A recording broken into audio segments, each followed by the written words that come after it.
Hi dear students, welcome back to Xylem Learning. Abdul സാറാണ്. ഇന്ന് ഞാൻ വന്നിരിക്കുന്നത് എക്സാമിന് ഷുവർ ആയിട്ടും വരുന്ന ഒരു ക്വസ്റ്റ്യനുമായിട്ടാണ്. നമ്മുടെ ഗിഫ്റ്റ് ഓഫ് നാച്ചർ, നമ്മുടെ ലാസ്റ്റ് ചാപ്റ്ററാണ് പ്രകൃതിയുടെ വരദാനം എന്ന് പറയുന്നത്. ഈ ഒരു ചാപ്റ്റർ നമുക്ക് നിർബന്ധമായും പഠിക്കേണ്ട ചില ഭാഗങ്ങളുണ്ട്. ഒബ്വിയസ്ലി എന്താണെന്ന് നിങ്ങൾക്കറിയാം. എന്താണ് റിസോഴ്സസ് അല്ലെങ്കിൽ എന്താണ് നമ്മൾ ഈ പറയുന്ന വിഭവങ്ങൾ എന്നുള്ളതും അതുപോലെ തന്നെ ഡിഫറെൻറ്റ് ടൈപ്പ് ഓഫ് റിസോഴ്സസ് നമുക്ക് എന്ത് ചെയ്യാനുണ്ട്, പഠിച്ചു പോകാനുണ്ട്. ബയോട്ടിക് ഉണ്ട്, അബയോട്ടിക് ഉണ്ട്, ദെൻ നമുക്കറിയാം എക്സോസ്റ്റബിളും എവർ അവൈലബിൾ ആയിട്ടുള്ള റിസോഴ്സസ് ഉണ്ട്. ഇതൊക്കെയാണ് നമുക്ക് പ്രധാനമായിട്ടും എക്സാമിന് ഈ ഒരു ചാപ്റ്ററിന് എക്സ്പെക്ട് ചെയ്യാൻ പറ്റുന്ന ചോദ്യം എന്ന് പറയുന്നത്. അപ്പോൾ ആ ഭാഗം നമുക്കൊന്ന് ക്ലിയർ ചെയ്താലോ? എല്ലാ മക്കളും സെറ്റായി കൂടെ നിൽക്കുക. അതുപോലെ തന്നെ ആരെങ്കിലുമൊക്കെ ലൈക്ക് അടിക്കാനും നമ്മുടെ ചാനൽ സബ്സ്ക്രൈബ് ചെയ്യാനും മറന്നിട്ടുണ്ടെങ്കിൽ എന്ത് ചെയ്യുക, അതും കൂടി ചെയ്യാം. നമുക്ക് അടിപൊളിയായിട്ട് എന്ത് ചെയ്യാം, നമ്മുടെ എക്സാമിന് ആവശ്യമുള്ള എല്ലാ ടോപ്പിക്സും ഇതുപോലെ തന്നെ ചെറിയ ചെറിയ വീഡിയോസ് ആയിട്ട് സാർ വരുന്നതാണ്. അപ്പോൾ നമ്മൾ സ്റ്റാർട്ട് ചെയ്യണം മക്കളെ. അപ്പോൾ എന്താണ് നമുക്ക് ഫസ്റ്റ് എന്താണ് റിസോഴ്സസ് എന്ന് നമുക്ക് നോക്കണം അല്ലേ, എന്താണ് വിഭവങ്ങൾ എന്നതാണ് നമ്മൾ ഫസ്റ്റ് നോക്കാൻ പോകുന്നത്. അപ്പോൾ ഇവിടെ നമുക്ക് കാണാൻ പറ്റും, the things directly obtained from nature are useful to man are called the natural resources. അതായത് പ്രകൃതിയിൽ നിന്ന് നേരിട്ട് ലഭിക്കുന്നതും അതുപോലെ തന്നെ ഉപയോഗവുമായിട്ടുള്ള ഇത്തരം വിഭവങ്ങൾ അല്ലെങ്കിൽ വിഭവങ്ങളെയാണ് നമ്മൾ എന്ത് പറയുന്നത്, പ്രകൃതി വിഭവങ്ങൾ എന്ന് നമ്മളെ പറയുന്നത്. ഇനി നമ്മൾ ഈ പറയുന്ന റിസോഴ്സസിനെ നമ്മൾ രണ്ടായിട്ടാണ് കാറ്റഗറൈസ് ചെയ്യുന്നത്. അപ്പോൾ നിങ്ങൾക്കൊരു ചോദ്യം എക്സ്പെക്ട് ചെയ്യാം, എന്താണ് റിസോഴ്സസ്, ഏതൊക്കെ തരത്തിലാണ് റിസോഴ്സസിനെ നമ്മൾ എന്ത് ചെയ്തിട്ടുള്ളത്, തരം തിരിച്ചിട്ടുള്ളത്. ഈ ഒരു ചോദ്യം വരാണെങ്കിൽ എന്താണ് റിസോഴ്സസ് എന്നുള്ളതിന് നമുക്ക് 2 മാർക്കും അതുപോലെ തന്നെ ഏതൊക്കെ തരത്തിലാണ് റിസോഴ്സസിനെ തരം തിരിച്ചിട്ടുള്ളത്, അത് ഏതൊക്കെ, അത് വിശദീകരിക്കുക എന്ന് പറയുമ്പോൾ 3 മാർക്കും അങ്ങനെ 5 മാർക്കിന് നമുക്ക് എന്ത് ചെയ്യാം, ഒരു ചോദ്യം എക്സ്പെക്ട് ചെയ്യാം. 5 മാർക്ക് അവിടെ സ്കോർ ചെയ്യാനും പറ്റും. അപ്പോൾ എന്താണ് റിസോഴ്സസ് എന്ന് നോക്കുകയാണെങ്കിൽ സിമ്പിളായിട്ട് നമുക്ക് പറയാം, the things directly obtained from nature and useful to man are called resources നമുക്ക് പറയാം. അതുപോലെ തന്നെ പ്രകൃതിയിൽ നിന്ന് ലഭിക്കുന്നതും ഉപയോഗപ്രദവുമായിട്ടുള്ള എന്താ പറയുക വിഭവങ്ങളെയാണ് നമ്മൾ എന്ത് പറയുന്നത്, പ്രകൃതി വിഭവങ്ങൾ എന്ന് പറയുന്നത്. ഇനി അതിനെ രണ്ടായിട്ടാണ് നമ്മൾ എന്ത് ചെയ്തിട്ടുള്ളത്, കാറ്റഗറൈസ് ചെയ്തിട്ടുള്ളത്. രണ്ടായിട്ടാണ് നമ്മൾ എന്ത് ചെയ്തിട്ടുള്ളത്, തരം തിരിച്ചിട്ടുള്ളത്. ഏതൊക്കെയാണ്? ഒന്ന് ബയോട്ടിക് റിസോഴ്സസ്, ഒന്ന് നമ്മൾ എന്ത് പറയുന്നുണ്ട്, ജൈവ വിഭവങ്ങൾ എന്ന് പറയുന്നുണ്ട്. ജൈവ വിഭവങ്ങളും അജൈവ വിഭവങ്ങളും.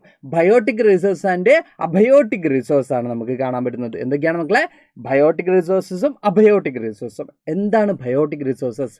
Yes, what is biotic resources എന്ന് ചോദിക്കുകയാണ്. അല്ലെങ്കിൽ എന്താണ് ബയോട്ടിക് റിസോഴ്സ് എന്ന് ചോദിക്കുകയാണെങ്കിൽ the living resources are called biotic resources. Like നമ്മൾക്ക് എന്തൊക്കെ എക്സാമ്പിൾ പറയാം, കാറ്റിൽ, ഫിഷ് പോലെയുള്ള ലിവിങ് റിസോഴ്സിനെ, ഫോറസ്റ്റ് പോലെയുള്ള ലിവിങ് റിസോഴ്സസിനെയാണ്, ജൈവ വിഭവങ്ങളെയാണ് നമ്മൾ എന്ത് പറയുന്നത്, ബയോട്ടിക് അല്ലെങ്കിൽ ജൈവ വിഭവങ്ങൾ എന്ന് പറയുന്നത്. അപ്പോൾ നമുക്ക് എക്സ്പ്ലെയിൻ ചെയ്യാം.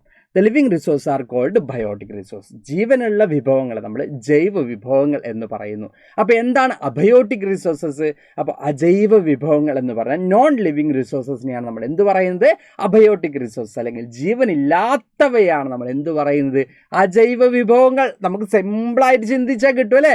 ഒന്ന് ജീവനുള്ളതിനെ ജൈവ വിഭവങ്ങളെന്നും ജീവനില്ലാത്തതിനെ അജൈവ വിഭവങ്ങളും എന്ത് ചെയ്യുന്നുണ്ട്, നമ്മളെ കാറ്റഗറൈസ് ചെയ്തിട്ട് നമ്മൾ എന്ത് ചെയ്തിട്ടുണ്ട്, തരം തിരിച്ചതായിട്ട് നമുക്ക് കാണാൻ സാധിക്കും. അപ്പോൾ ഇത് മോസ്റ്റ് ഇമ്പോർട്ടൻ്റ് ആണ്. നിങ്ങൾക്ക് എക്സാമിനൊക്കെ എന്ത് ചെയ്യാറുണ്ട്, വരുന്ന ഒരു ചോദ്യമാണ്. ഞാനൊരു എക്സാമ്പിൾ കാണിച്ചു തരാം.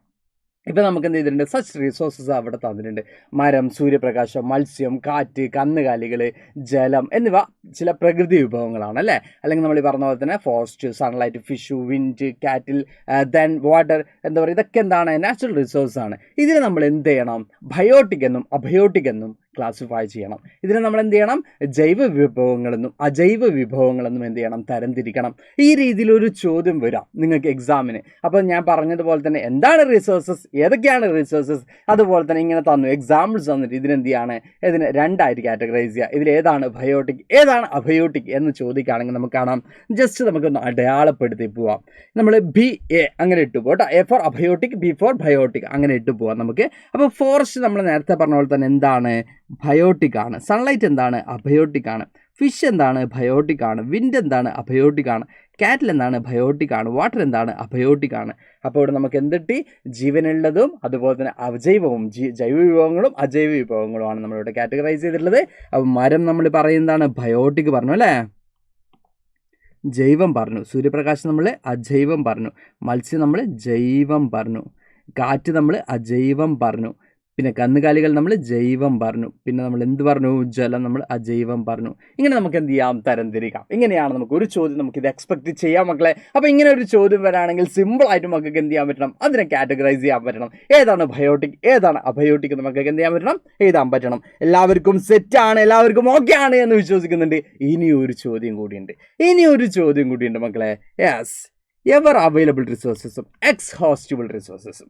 റിസോഴ്സിന് നമ്മൾ എപ്പോഴും ലഭ്യമാവുന്നതും ഉപയോഗത്തിനനുസരിച്ച് തീർന്നു പോകുന്നതും എന്നായിട്ട് എന്ത് ചെയ്തിട്ടുണ്ട്, രണ്ടായിട്ട് കാറ്റഗറൈസ് ചെയ്തിട്ടുണ്ട് അല്ലേ, രണ്ടായിട്ട് എന്ത് ചെയ്തിട്ടുണ്ട്, തരം തിരിച്ചിട്ടുണ്ട്. എന്തൊക്കെയാണ് മക്കളെ?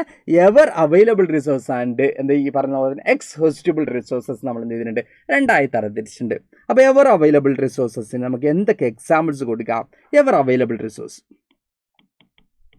വിൻഡ് കൊടുക്കുക അല്ലേ, പിന്നെയോ വാട്ടർ കൊടുക്കുക അല്ലേ, പിന്നെയോ സൺലൈറ്റ് കൊടുക്കുക തൽക്കാലം. യെസ്,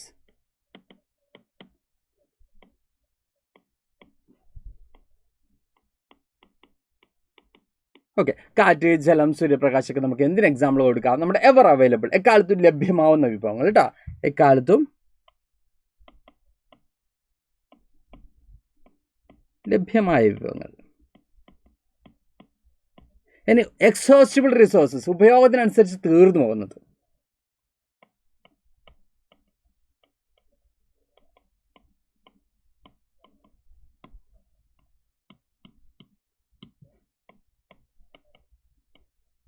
ഉപയോഗത്തിനനുസരിച്ച് തീർന്നു പോകുന്ന വിഭവങ്ങൾ എന്ന് പറയുമ്പോൾ നമുക്ക് അവിടെ എന്തൊക്കെ എക്സാമ്പിൾ കൊടുക്കാം മക്കളെ?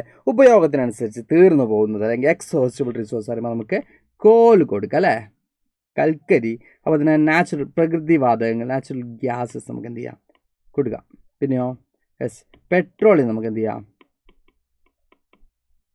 കൊടുക്കാം. അയൺ ഓറൊക്കെ നമുക്ക് എന്ത് ചെയ്യാം, അവിടെ എന്തിനു കൊടുക്കാം? യെസ്, എക്സ്ഹോസ്റ്റബിൾ റിസോഴ്സ് ആയിട്ട് നമുക്ക് കൊടുക്കാം. അപ്പോൾ ഇത് നിങ്ങൾക്ക് ഇത് തന്നെയാണ് എക്സാമ്പിൾ തന്നെങ്കിലാണ് ഇങ്ങനെ കൊടുക്കേണ്ടത്. എവർ അവൈലബിൾ, അതുപോലെ തന്നെ എക്സ്ഹോസ്റ്റബിൾ. അപ്പോൾ നിങ്ങൾ ആലോചിക്കേണ്ടത് എപ്പോഴും ലഭ്യമാണ്. നമ്മുടെ കാറ്റാണെങ്കിലും ജലമാണെങ്കിലും സൂര്യപ്രകാശമാണെങ്കിലും സൺലൈറ്റ്, വാട്ടർ ആൻഡ് വിൻഡ് നമുക്ക് എപ്പോഴും എന്ത് ചെയ്യുന്നുണ്ട്, ലഭ്യമാവുന്നുണ്ട്. അതുപോലെ തന്നെ പെട്രോളിലേക്ക് നമ്മൾ കേട്ടിട്ടില്ലേ, യെസ്, നമ്മൾ ഇൻ ഫ്യൂച്ചറിൽ വലിയ ബുദ്ധിമുട്ടുണ്ടാവും എന്നൊക്കെ നിങ്ങൾ എന്ത് ചെയ്തിട്ടുണ്ടാവും, ന്യൂസുകളിലൊക്കെ കേട്ടിട്ടുണ്ടാവും അല്ലേ. അപ്പോൾ അതുകൊണ്ട് തന്നെ അങ്ങനെ ആലോചിച്ചിട്ട് എന്ത് ചെയ്യണം, നിങ്ങൾക്ക് എന്താണോ അവിടെ ഓപ്ഷൻസ് തന്നിട്ടുള്ളത് അത് കൃത്യമായിട്ടും ചൂസ് ചെയ്യണം. ഏതാണ് എവർ അവൈലബിൾ, ഏതാണ് എക്സോസ്റ്റബിൾ, നമ്മൾ കൃത്യമായിട്ടും ചൂസ് ചെയ്യണം. അപ്പോൾ നമുക്ക് എക്സാമിന് റിസോഴ്സസ് ഡിപ്പെൻഡ് ചെയ്തിട്ട് ഇത്രയും ചോദ്യങ്ങൾ എക്സ്പെക്ട് ചെയ്യാം. റിസോഴ്സസ് ഡിപ്പെൻഡ് ചെയ്തിട്ട് വരുന്ന ചോദ്യങ്ങൾ ഏതൊക്കെയാണ്?